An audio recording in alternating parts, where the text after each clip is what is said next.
Amém, igreja, glória a Deus, a paz seja convosco.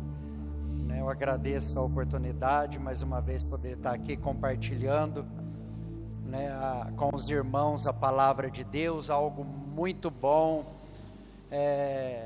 gratificante, estar aqui ouvindo, aprendendo com os irmãos, assim, como o Guilherme está ministrando, a gente... às vezes ficamos ansiosos, e ele vem com a palavra, fala, não ansieis por coisa alguma, e é coisas que nós sabemos, mas é importante nós ouvirmos novamente, porque é como Deus falar de novo com a gente, conosco, falar assim, aquieta-te, a paz de Deus que excede todo entendimento, que Ele ministrou aqui, que excede todo o entendimento, que traz a paz, que traz a tranquilidade, a condição de você manter, num estágio de equilíbrio, para conduzir as nossas vidas, e isso realmente é gratificante, é bom, importante para as nossas vidas. Abra sua Bíblia no livro de Mateus, o Evangelho de Mateus, capítulo 11, versículo 28. Mateus capítulo 11, de versículo 28, diz assim: venham a mim, todos os que estão cansados e sobrecarregados, e eu vos darei descanso, venham a mim, todos os que estão com fardo, todos os que estão cansados, oprimidos, e eu vos darei descanso. Esse versículo muito conhecido, venham a mim todos que estão cansados, que estão sobrecarregados, mas não é na profundeza desse versículo, mas para que nós venhamos refletir o momento que o Senhor está dizendo, venham a mim. E qual é a forma que você está vindo para o Senhor? Aqui nós vemos que ele diz, você que está passando por dificuldade, e é para todos, e ele fala independente de credo, da religião, independente de cor, independente de etnia, de tipo de cultura, independente de nação, ele está dizendo, venham a mim. Mas em todo lugar, você está aqui no Brasil, ou você vai em outro país, ou aonde quer que seja do planeta Terra, você for e encontra um cristão, um seguidor de Cristo, você vai ver que vocês falam a mesma língua, nós falamos a mesma língua, e aprendemos um com os outros. Às vezes tem a divergência, mas no amor, no desenrolar da coisa, é para que venhamos crescer e venhamos aprender mais, prevalecer. Mas a importância de como você está vindo à presença do Senhor, você está disposto a pagar o preço a seguir Jesus realmente? Qual é a forma? Eu busco a Deus do meu jeito, de vez em quando eu oro. Eu lembro até numa situação, um rapaz que eu conheci aí, ele falava, nossa Schubert, você vai na igreja, é legal, eu gosto de ir todo ano na igreja, nem que for uma vez, ele falou. Eu falei, é? Eu falei, porque assim você vê que você vai ficando carregado de uma energia negativa, uma energia ruim, aí você vai dar aquela descarregada, da energia ruim, daquele negócio, mas é o suficiente, irmãos?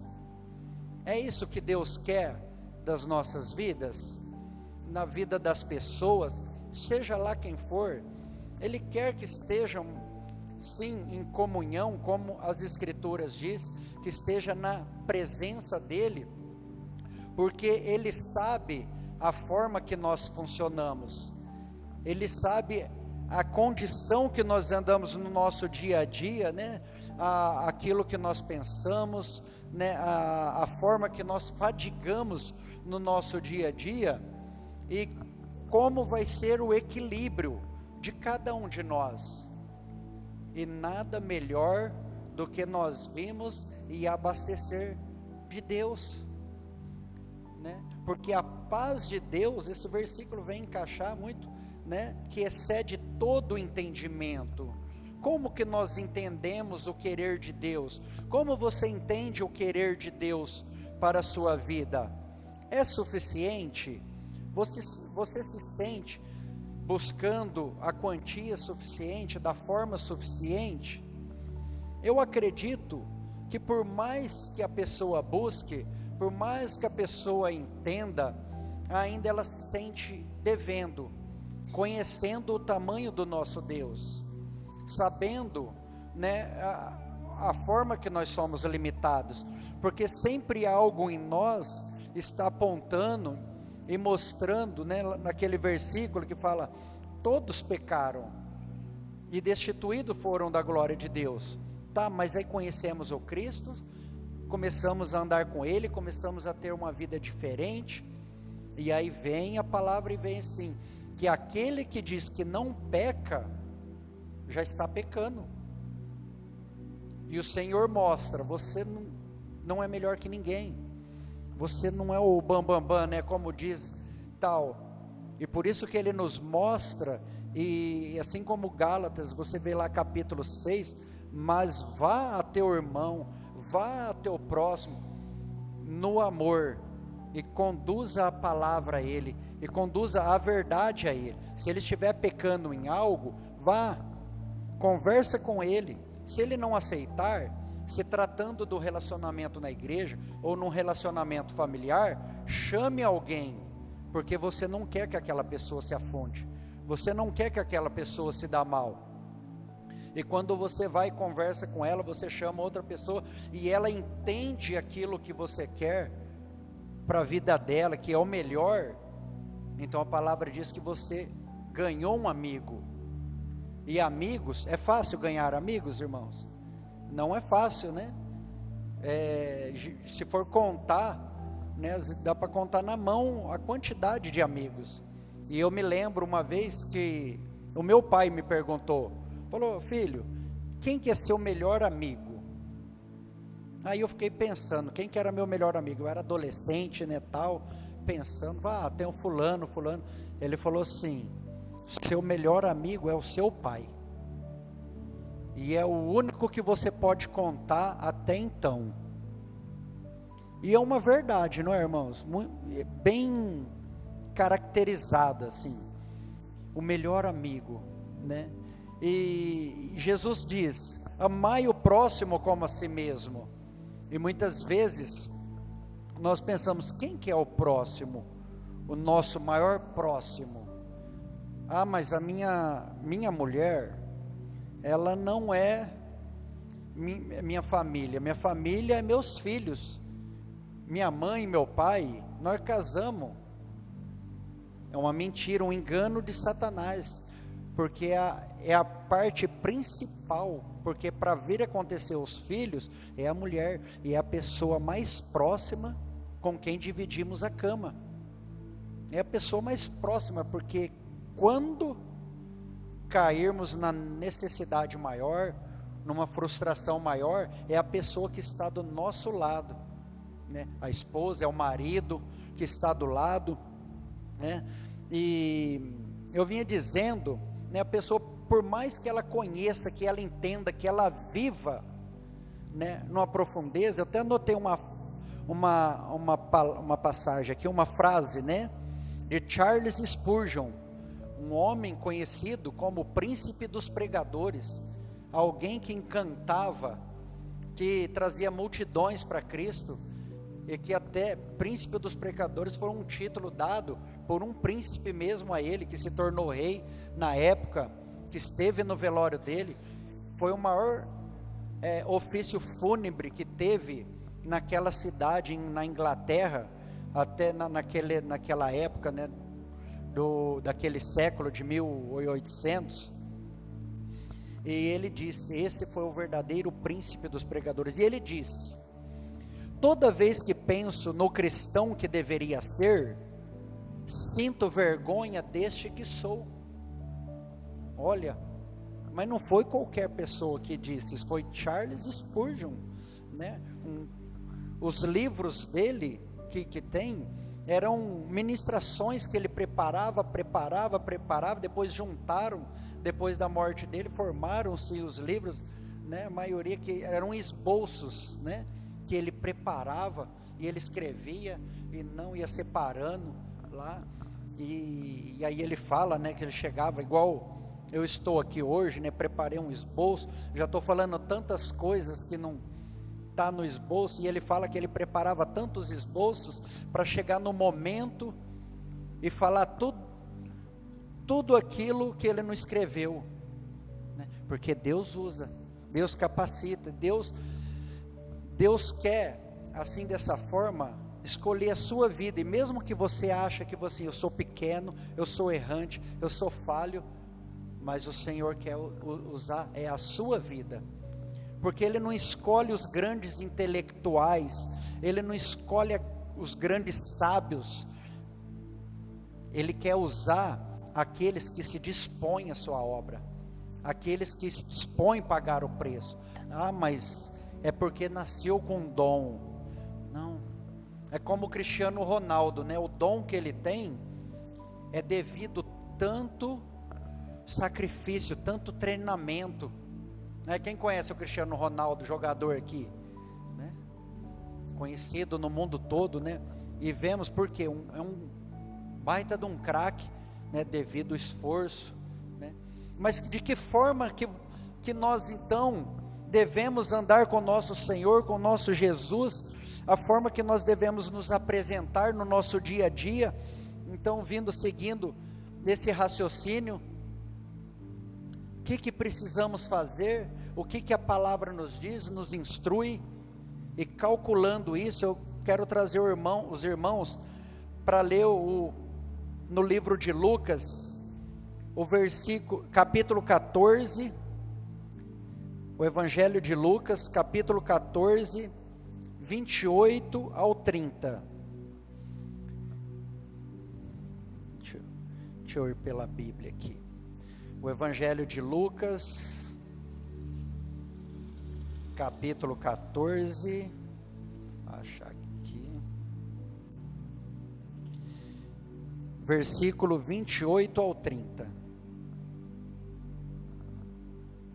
Diz assim: qual de vocês, se quiser construir uma torre, primeiro não se assenta e calcula o preço para ver se tem dinheiro suficiente para completá-la? Pois se lançar o alicerce e não for capaz de terminá-la, todos os que a virem rirão dele, dizendo: este homem começou a construir e não foi capaz de terminar. Até aqui. Aqui nós vemos uma passagem, e está falando do quê? De uma construção, não é? E quando eu ouvi essa passagem, esse versículo, de anos atrás, vendo, e sempre quando passando perto de uma construção antiga, que estava lá parada, e eu lembrava desse versículo, né? Não somou. O que aconteceu? Muitas vezes os pais morrem, tantas coisas, mas muitas obras é porque o cálculo não bateu, né? Mas o que tem a ver isto com o que nós estamos falando? Porque quando, irmãos, nós optamos em tomar uma decisão tão importante na nossa vida, que é servir Jesus, que é seguir os passos deles, são decisões que nós precisamos calcular, porque a partir do momento eu aceito, né? Eu aceito, mas tem um preço. Claro que, olhando assim, fala, nossa, é complicado, é difícil. Não, é importante, é necessário, é bom, é maravilhoso.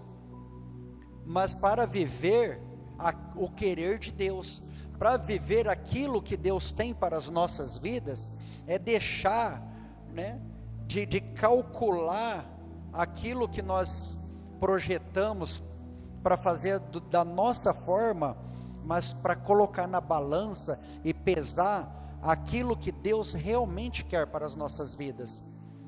E tudo isso vem através de uma busca de conhecimento, de começar a entender, de começar a aprender mais de Deus. Tem até um louvor que fala, baseado na Escritura: eu preciso aprender mais de Deus, eu preciso querer mais de Deus, saber mais de Deus. A Mari está aqui, conhece bem o louvor, né, Mari? E assim, a importância de nós calcular para ver aonde nós queremos chegar, né?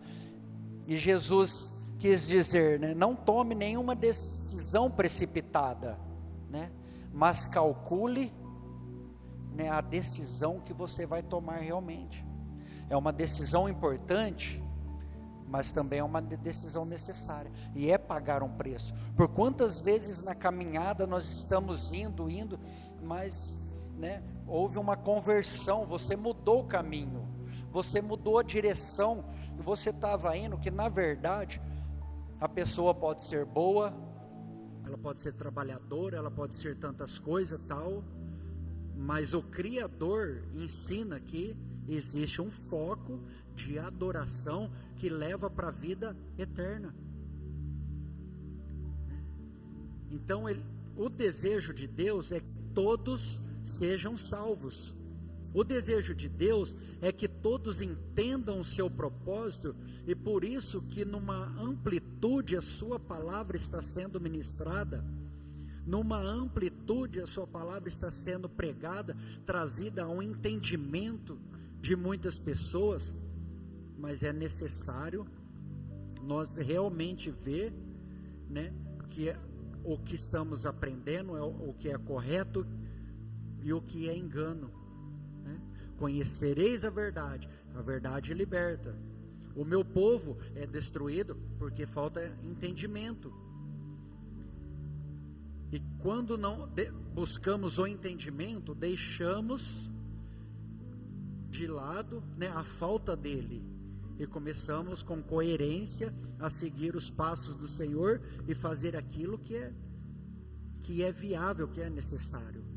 E mesmo sabendo da verdade, mesmo sabendo do que é correto, do que é coerente, tudo mais, muitas vezes ainda as pessoas, nós pendemos para um lado do erro, do engano. Só que isso vem a opressão no espírito, né? Aquilo que mancha, aquilo que traz arrependimento, e glória a Deus por trazer, porque o Espírito Santo, ele está aqui na terra, e ele está falando contigo continuamente. Muitas vezes nem sequer percebemos. O pastor pregou algo fantástico.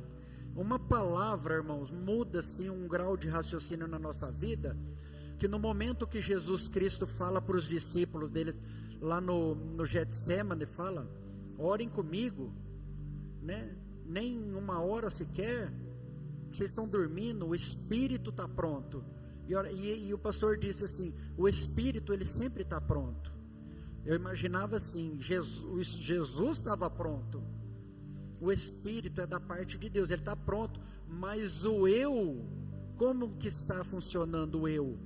O eu sou fraco, mas quando nós dizemos que diminua eu, para que o Senhor cresça, então você aceita o Cristo, você desce as águas, e aí o Senhor, ele tem algo maior ainda, ele tem algo mais, sempre tem mais para a sua vida, porque aí ele quer te batizar com o Espírito Santo e com fogo. Você batizou nas águas, glória a Deus, você aceitou o Filho de Deus, né? E agora ele tem uma trajetória para a sua vida, né? E é o Espírito Santo conduzindo para que você queima, porque você é uma joia preciosa, irmãos, como um diamante, que é uma pedra bruta, que ele está queimando, e ele quer queimar para lapidar, né?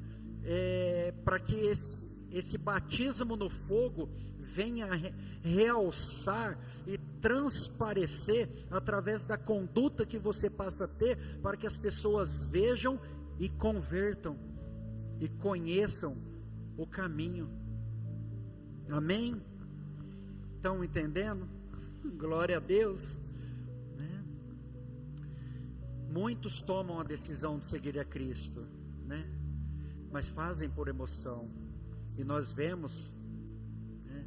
Certo dia, Jesus estava caminhando, né? Um homem chegou a ele e disse: mestre, né? Está lá em Lucas capítulo 9, mestre, eu quero te seguir, quero ir onde você for.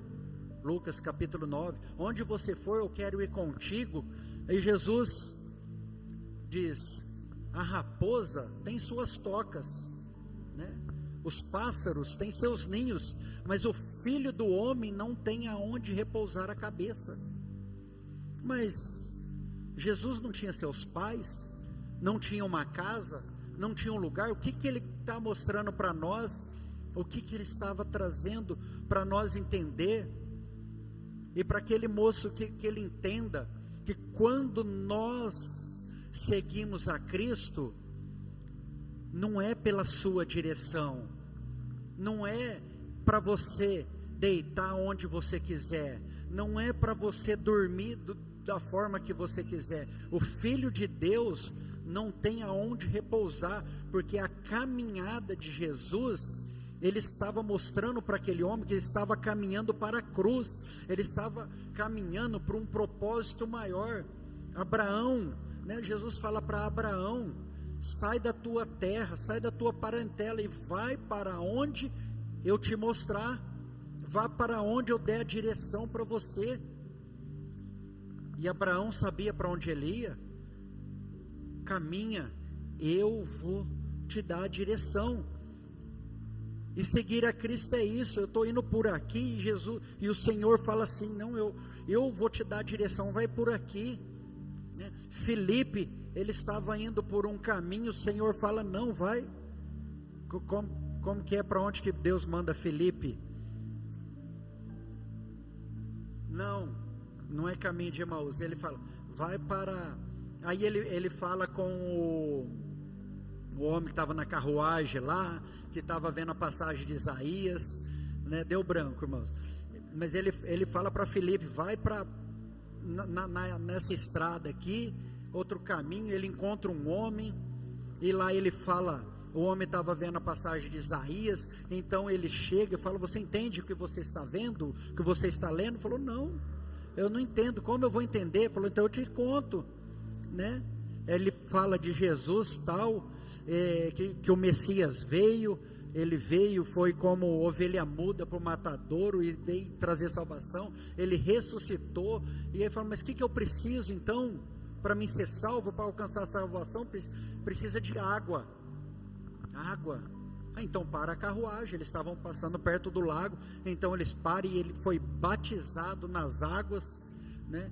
E dali o eunuco já não viu mais Filipe, porque Deus já transporta ele para outro lugar, e Deus quer transportar a sua vida para um plano maior, para você fazer algo maior, que Ele quer usar a tua vida, irmão, para você falar para os seus filhos, para a sua família, para os seus amigos, e Ele quer falar que Ele quer fazer algo grande na sua vida. Amém? Glória a Deus, né? E é isso. Nós estamos vivendo um tempo, irmãos, que realmente nós dizemos, né? Eu sou evangélico, né? E era algo, né? Até em outra oportunidade eu disse aqui, há 30, 40 anos atrás, a nível Brasil, era 1,5%, era 2% de evangélico. Aí de repente começa a crescer, e hoje você encontra em toda a rua tem um evangélico. O que é ser evangélico? Seguir o Evangelho, seguir a Cristo, é ser bom, é ser legal, é ser feliz, mas é muito mais do que isso, irmãos, né? É muito mais, né, que tomar uma decisão. Não é ir pela emoção, mas é realmente algo transformador. e que o maior beneficiado, né, é a individualidade de cada um de nós, porque seja qual for a tempestade, seja qual for a condição que você tiver, e Deus quer fazer algo maior na sua vida, e Ele mostra, e Ele nunca deixa, né, o seu filho sem uma resposta, sem uma palavra para conduzir a sua vida, né? E realmente é isso, e principalmente, irmãos, é ser cristão, que é abandonar o pecado, né? Abandonar as suas próprias vontades, né? Renunciar às suas paixões, que é algo importante nas nossas vidas. São as lutas que travamos no dia a dia. Esse dia eu estava vendo uma mulher no Instagram, e falou muito comigo também, né? Foi coisa de 1 minuto. Ela falou assim: eu tenho amigos, familiares, que falam para mim: você casou, você foi, o seu marido foi seu único namorado, e ela falou assim, e ela falando assim: eu casei virgem, e você casou virgem e tal, mas ele veio a falecer, ela se tornou viúva, mas só que você está esperando, você está namorando, e qual que é o problema, né? Você já é madura, você já é grande, e por que isso chamou a atenção, irmão? E ela falou assim: irmãos, a maior luta da minha vida, quando eu orei a Deus, eu falei assim: eu quero fazer na área do sexo, eu quero fazer tudo certo, eu quero fazer conforme a tua vontade, Senhor. Irmãos, talvez eu não seja exemplo nisso, mas o quanto nós fazer e deixar de procrastinar na nossa vida, deixar de fazer aquilo que está sendo conduzido, empurrando pela barriga, para quê? Decisão de fazer o que é certo. E isso é muito importante, irmãos, nós tomar, e pode ter certeza, os benefícios são de nós mesmos, porque quando mais acertamos, mais somos abençoados, não é assim? Isso é uma coisa nítida e é real para as nossas vidas, né? Atos 9, 5, coloca para nós, Mari, Atos 9, 5. Ele disse: quem és, Senhor? E disse o Senhor: eu sou Jesus, a quem tu persegues. Duro é para ti recalcitrar contra os aguilhões. Mas somente uma palavra ali em Atos 9:5, né? Quem és, Senhor? Quem és tu, Senhor? Paulo, ele estava numa jornada, crendo que estava fazendo o que era certo, instruído segundo a Gamaliel, um grande professor da época, né, dos rabinos, e ele achando que estava certo, e Jesus quebrando todos os paradigmas, e ele seguindo na contramão, para destruir aquele que é o Machia, né, falando na linguagem dos judeus, dos hebreus, né, o Messias que havia de vir, e ele veio, ele estava seguindo aqueles que estavam em obediência. Mas quem és tu? E nós encontramos tanto nos nossos dias, e de tempos em tempos, nas escolas, nas universidades, nos meios a qual nós passamos, mas quem é Jesus realmente? Muitas pessoas, irmãos, isso é um exemplo para entender, muito bom e importante. As pessoas: mas eu acho isso, eu acho aquilo, eu sigo dessa forma que eu acho que é bom, tal. Mas quem és tu, Senhor? Como saberão de fato, né? Quantos vão e por si só pegam a Bíblia, leem, entendem, convertem? São poucos, mas tem, né? Mas como saberão se não houver quem pregue? Como ouvirão, né, se não houver quem pregue? Como saberão se não houver quem ensine? Como, né? Por isso estamos aqui, absorvendo mais um pedacinho do céu, mais um pedacinho do querer de Deus, para que nós possamos instruir. Mas para isso, precisamos abastecer, precisamos entender, precisamos nos envolver, precisamos querer. E se você está aqui hoje, é porque você quis dar mais um passo na direção do querer de Deus. Amém, igreja? Glória a Deus. Atos 9:10.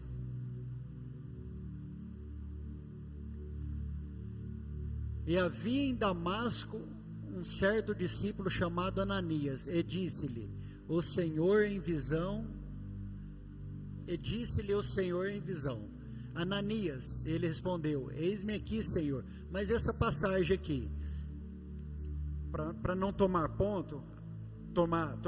tempo, né?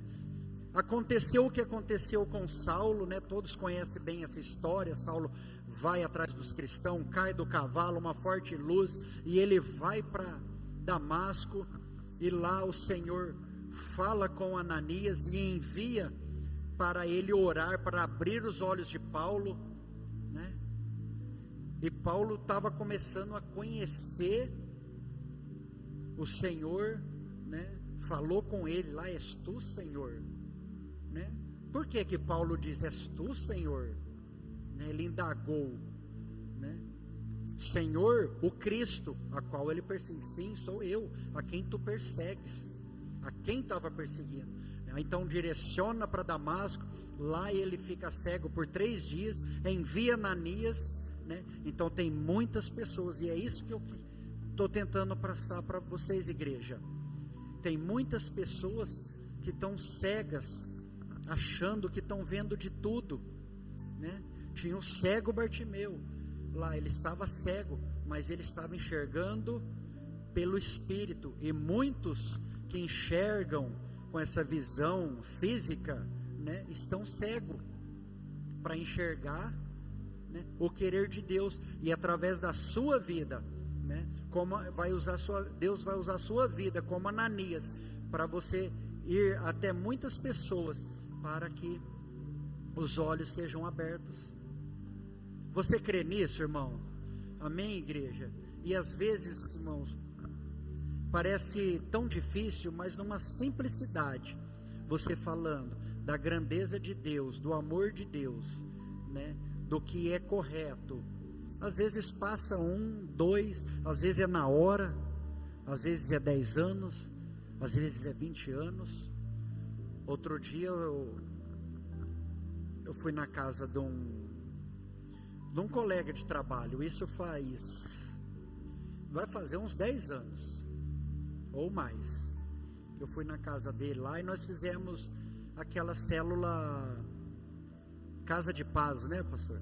Fez lá, acho que foi 7 dias, 7 dias lá na casa dele, da família dele, falou tal, e aí passou, e ele sempre gosta de ler muito, né? Eu até comentei outro dia, acho que na célula, sobre filosofia e tantas coisas mais tal, e esses dias ele veio procurar, né, e falou assim, aí já, sobre dúvidas, né, sobre a palavra, sobre a escritura, e eu já comecei a dar glória a Deus, porque você vê que Deus está fazendo a obra na vida dessa pessoa, e é assim, a dúvida é muito bom, né, porque dúvida é o desejo de querer entender, de querer saber o que é certo, o que é errado, né?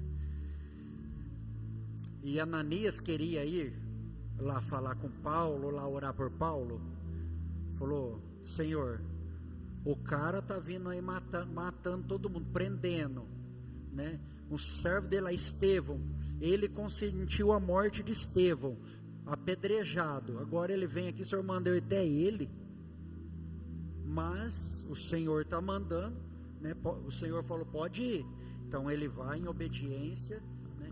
Então seja obediente, irmãos, ouça a voz do Senhor, e pode ter certeza, né, que Ele vai te abençoar muito, né, e você está em Cristo, né, e 1 João 2,6 fala, aquele que afirma que está em Cristo, como ele deve andar, e é nesse espaço que nós vamos seguir, amém, igreja? Glória a Deus, louvado seja o Senhor. Coloquem-se de pés. Glória a Deus pela vida de cada irmão que está aqui nesta noite. E hoje eu estou pregando para uma grande multidão. Glória a Deus. Amém. E eu creio, irmãos. Você crê nisso? Esses crentes é louco mesmo, né? As coisas, Jesus falou, as coisas de Deus é loucura para quem não crê. Mas creia, irmãos, pela fé. Amado Deus e Pai, em nome de Jesus, graças te damos pela oportunidade de estarmos aqui nesta noite.